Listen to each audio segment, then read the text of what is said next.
as the unwelcome but familiar shooting pain returned. He stopped to catch his breath as he examined the line, trying to hide his weakness. His hand instinctively sought out his belt pouch, and he withdrew a small, pale green leaf. The line was still facing forward. No one was watching him. He looked at the small leaf in his hand and was overcome with guilt, knowing that each one cost him dearly.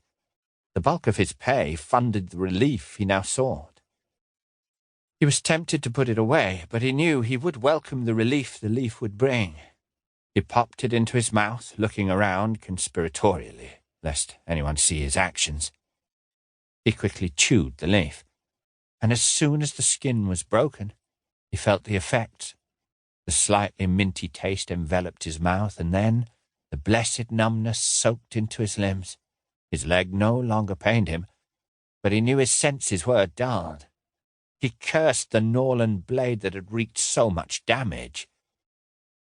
Looking back toward the line, he saw that Henderson was still out of place, and he began moving again, hobbling down the line to stand behind the man. "Henderson," he said, "move forward. You're in a battle line, not a brothel." The man moved forward, and the sergeant stared at him a moment. "Where's your helmet, man?" he yelled. Henderson looked back at him and blushed. "I left it in the brothel, Sergeant." The soldiers around him laughed at the joke. The man had likely sold it for some coins to buy drink, but now the mistake could very well cost him his life. The laughter died down. They were good men, but inexperienced in combat, and he wondered, not for the first time today, if they would do their duty. He knew they were nervous. He must keep them occupied so they wouldn't focus on their fears. In an undertone he uttered, "All right, lads. When you see the mob, I want you to spread out to your left. Never mind what his lordship says." The muttered response indicated they understood. He casually strolled over to the other end of the line and repeated the same command. Confident that everything was taken care of, he marched back to the captain and stood beside him. The officer's horse, already skittish, shied away from him, while the rider tried to maintain control over his mount. "It's cursed hot out here today, Sergeant," his lordship exclaimed, trying to sound calm. "Yes, my lord," he answered. The officer was nervous. He was trying too hard to appear nonchalant. For a captain who barely spoke to his social inferiors, he was positively chatty. Gerald had stood with other officers behind a line before. Lord Fitzwilliam of Bodden had an easygoing attitude toward his men. His capacity to entrust his sergeants to carry out orders had inspired their loyalty. But that was at the frontier.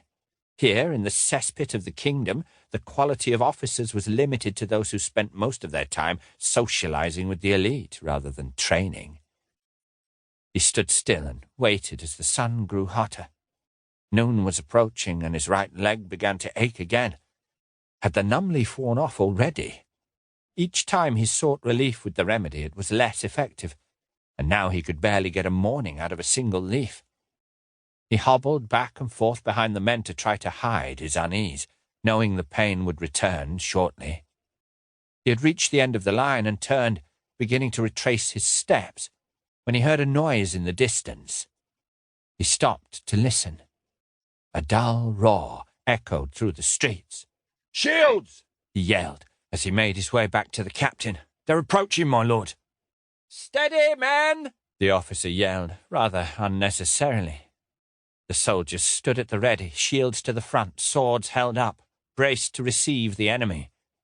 Gerald would have hoped to form a proper shield wall with their shields interlocked, but the men had no such training. 2 blocks down, a swarm of people rounded the corner. They strode confidently, brandishing clubs, daggers, and even broken bottles. There were old men, young men, women, even children in the crowd, yelling and screaming. When they saw the soldiers lined up across the street, it was as if a tidal wave was released. The mob surged forward, increasing their speed. He saw the soldiers begin to shift. "Hold your positions!" he yelled. The last thing he needed was the soldiers to break and run.